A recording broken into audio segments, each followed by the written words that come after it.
कक्षा 11 के सब्जेक्ट राजनीति विज्ञान में आपका एक बार फिर स्वागत है। हम पहला लेसन अध्याय शुरू कर चुके थे, संविधान क्यों और कैसे। हम पहले ही जान चुके हैं कि संविधान की आवश्यकता क्या है। एक सफल देश के लिए संविधान, एक अच्छे संविधान की भूमिका बहुत अहम होती है। जितना अच्छा संविधान होगा उतना ही अच्छा उस देश के बनने की संभावना होती है। तो संविधान की आवश्यकताओं का अध्ययन हम पिछली कक्षाओं में कर चुके हैं। आज हम संविधान क्या है इसके बारे में जानेंगे कि वो संविधान जिसकी बात कर रहे हैं वो क्या है। तो सबसे पहले फुटनोट्स में मैंने लिखा हुआ है लिखित और अलिखित दस्तावेज। संविधान लिखित नियमों का एक दस्तावेज है जो लिखते हैं हम, लिखे हुए नियम का एक दस्तावेज है, बहुत सारी संविधान सभाओं के द्वारा लिखा जाता है। दूसरा अलिखित दस्तावेज भी है। अलिखित का मतलब है बहुत सारे देशों ने कुछ नियमों को, कुछ निर्णयों को, एक नियमों को ही संविधान के रूप में एक्सेप्ट कर लिया, तो वो अलिखित दस्तावेज है। लिखित संविधान का एग्जाम्पल यदि हम ले तो भारत, इंडिया अपना, यूएसए है ना, अन्य पाकिस्तान वगैरह। जब अलिखित दस्तावेज का एग्जाम्पल देखें हम तो इंग्लैंड है। राज्य का गठन किस प्रकार हो, राज्य इस प्रकार से काम करे, ये संविधान के अंदर होता है। राज्य के सिद्धांत क्या हो, राज्य किस सिद्धांत पर काम करे, ये सब संविधान के अंदर होते हैं। राज्य लोकतांत्रिक हो, क्या अध्यक्षात्मक हो, क्या संसदात्मक हो, ये सब चीजों की जो चीजें हैं वो एक संविधान के अंदर होती हैं। और एक संविधान अपने आप में एक प्रभावी बन जाता है। और संविधान प्रभावी कब बनता है ये अब हम पढ़ रहे हैं। संविधान कितना प्रभावी है, मतलब बेटा संविधान को प्रभावी का मतलब है कि संविधान कितना शक्तिशाली है, संविधान को लोग कितना मानते हैं। और लोग कब मानेंगे, उनके कारण ये होगा।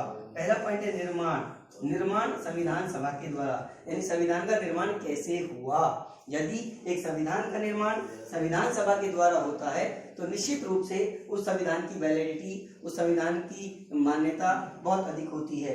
फिर उसकी संविधान सभा में विभिन्न वर्गों के सम्मानित लोग, विभिन्न धर्मों के, विभिन्न जाति पंथों के, विभिन्न समुदाय के सभी सम्मानित बड़े बड़े लोगों को शामिल किया जाए। साथ ही कई देशों में इस बनाने के पश्चात जनमत संग्रह भी कराया गया था। जनमत संग्रह का मतलब होता है कि संविधान को जनता के मध्य रखकर उस पर वोटिंग कराई जाए कि संविधान कितना सही है और कितना गलत है। और जब जनता उसको जनमत संग्रह से पास कर देती है तो संविधान को लागू कर दिया जाता है। लेकिन भारत में किसी भी प्रकार का जनमत संग्रह नहीं हुआ था। और नेक्स्ट इसी का पॉइंट कि संविधान के अंदर स्वतंत्रता और समानता की सुरक्षा कितनी है। यदि संविधान में सभी लोगों को, सभी वर्गों को समानता, स्वतंत्रता, मौलिक अधिकार हैं तो निश्चित रूप से वह संविधान जनता की नजरों में बड़ा सम्मानजनक होगा और उसकी वैलिडिटी बहुत अधिक होगी। लोग उसका बहुत अधिक आदर करेंगे निश्चित रूप से। तो ये सब कारण है जिससे कि एक संविधान बहुत प्रभावी बन जाता है। इसका जो थर्ड पॉइंट है वो है क्या संविधान न्यायपूर्ण है। संविधान का न्यायपूर्ण होना बहुत जरूरी है बच्चों। यदि संविधान न्यायपूर्ण नहीं होगा तो निश्चित रूप और वो किसी एक धर्म, एक जाति, एक पंथ या किसी एक कम्युनिटी के पक्ष में होगा तो निश्चित रूप से उस संविधान को लोग बहुत अधिक नहीं मानेंगे और उसके खिलाफ विद्रोह कर बैठेंगे। तो संविधान न्यायपूर्ण कब हो सकता है, उसके पॉइंट है मूल्य, नियम और प्रक्रिया के साथ लचीलापन का संतुलन होना चाहिए। ध्यान रखने की चीज है बच्चों कि उसके अंदर नियम, मूल्य का मतलब होता है संस्कार, नियम कायदे कानून, प्रक्रिया कि ये संस्थाएं काम कैसे करें, उसकी प्रक्रिया किस प्रकार की हो, उस प्रक्रिया के सारे नियम हो और नियमों के साथ साथ कठोरता के साथ लचीलापन बहुत जरूरी है। यदि केवल कठोरता नियमों में होगी तो वह संविधान ज्यादा समय नहीं चलेगा, वो टूट जाएगा। और उसमें यदि लचीलापन का लोच दे दिया जाए तो वह संविधान बहुत लंबे समय तक चलेगा, क्योंकि कुछ विपरीत परिस्थितियों में, कुछ इमरजेंसी सिचुएशंस में उस संविधान में उन संस्थाओं को लचीलापन का भी संतुलन होना बहुत जरूरी है।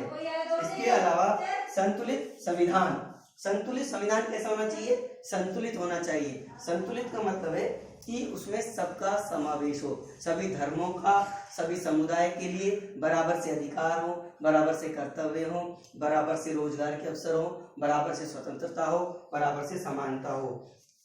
साथ ही इसके अंदर समान शक्ति वितरण।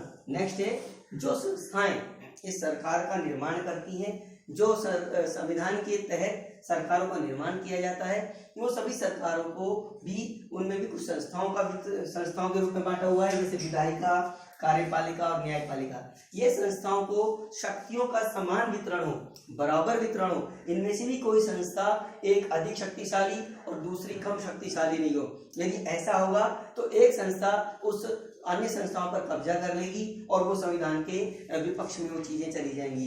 तो संविधान में सभी संस्थाओं के बराबर नियम, उनके कानून, उनकी पालना और एक दूसरे पर नियंत्रण संतुलन के नियमों से सहित यह संस्था होनी चाहिए, तभी एक संविधान न्यायपूर्ण हो सकेगा।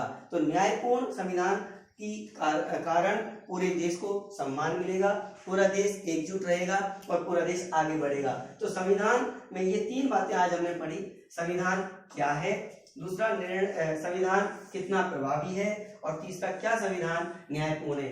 फिर हम इससे आगे आपसे अगली कक्षा में मिलेंगे। तब तक के लिए धन्यवाद।